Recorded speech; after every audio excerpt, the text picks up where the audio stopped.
Okay, in our case study today, we're going to be talking about AZT. That stands for Azure Retrovir is the prescription drug form of AZT. So we're going to be covering today how the body turns AZT into the usable form. Once it's turned into that usable form, we're going to be talking about the function, so how it really knocks out HIV and some of the cellular machinery that's necessary in that process. And we're going to be talking about HIV reverse transcriptase so we can understand exactly what's going to be happening with the AZT function.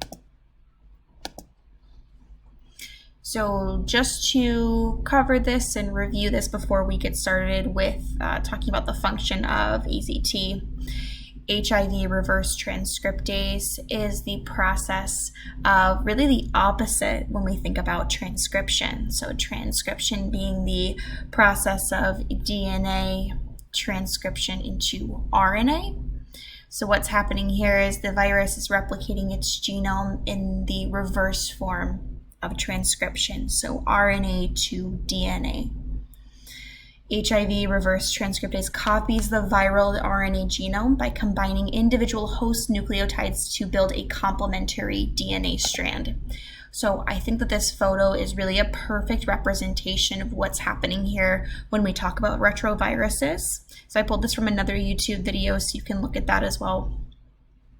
So in a retrovirus, what we're going to see happening here is that we have this viral RNA strand. The reverse transcriptase is going to turn that into this sort of DNA and RNA hybrid. So what's going to happen is the DNA is going to build off of the RNA strand. Okay. And then we're going to have that RNA. It's actually going to be cleaved off of that strand, so then we're just going to be left with this viral transcript of the DNA, and then it's going to go back through reverse transcriptase, and we're going to have this double helix viral DNA strand. So we're starting with just a single RNA strand.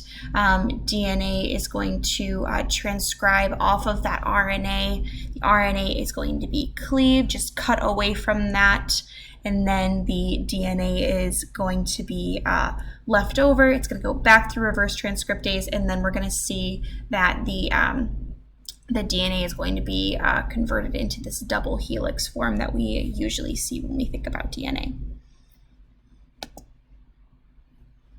All right, so Azure Thymidine. What are we talking about here? This is used to delay the development of AIDS. So AIDS, I like to always review when I'm reviewing this sort of HIV/AIDS topic. AIDS is actually developed once HIV has really attacked the entire immune system. So HIV attacks the immune system by attacking our T cells. So once there's really no T cells left to defend the immune system anymore, that's when that individual has developed AIDS. AZT belongs to a group of drugs called nucleoside reverse transcriptase inhibitors. So we're going to be talking about how the reverse transcriptase is going to be inhibited by the use of AZT. In its active form, AZT is active against HIV when the virus is replicating into proviral DNA. So we're going to see how it inhibits that process by really inserting itself into that reverse transcriptase, into that process. And the active compound in AZT is zidovudine 5-triphosphate, which has a high affinity for reverse transcriptase enzyme. So when we look at this next slide here, what we're going to be talking about is how AZT has a very similar look to thymidine. How it looks pretty much the same to it, except it has a this nitrogen, this additional nitrogen group that's added onto it instead of this hydroxide group. So we're going to see sort of what that means. So AZT is a structural analog of the nucleoside thymidine, and that 3' hydroxyl group that we mentioned of thymadine's deoxyribose sugar is actually replaced with this nitrogen group. So in order for AZT to be turned into that active form, that requires phosphorylation. So phosphorylation is mediated by cellular enzymes of the thymidine salvage pathway. So that's really just the host's process. And that converts the thymidine into TTP. So the phosphorylation process is catalyzed by thymidine kinase 1, so TK1. So that's the catalyst that drives that phosphorylation. And then TTP is transported across the mitochondrial inner membrane by the deoxynucleotide carrier, which also supplies TTP for mitochondrial DNA replication. So that's sort of the cellular aspect of what's happening. It's being transported across the mitochondrial membrane by this deoxynucleotide carrier, and then that supplies the TTP for mitochondrial DNA replication.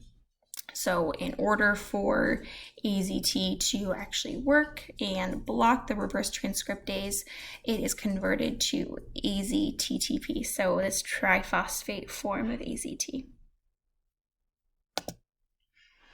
So to stop reverse transcriptase, as we kind of discussed, the zidovudine, the 5-triphosphate, they have a high affinity for reverse transcriptase enzyme.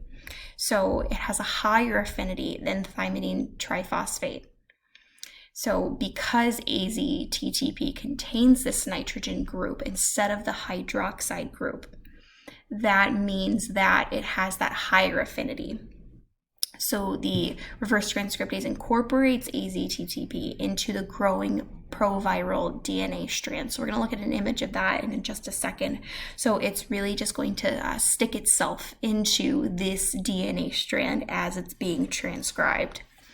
Then the DNA replication is terminated because any subsequent nucleosides that want to bind onto the strand and build off of it, they're unable to bind because of that nitrogen group in place of the hydroxide group.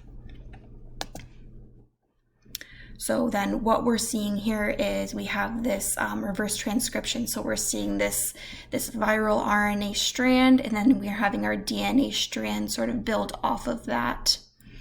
But when the AZT molecule, it's going to be this clear one here, when that's incorporated, then we're going to see that no other nucleoside is able to bind and build onto that RNA strand. So it stops that process from continuing to happen. And that is the function of AZT. And then there are some citations as well for the information I provided.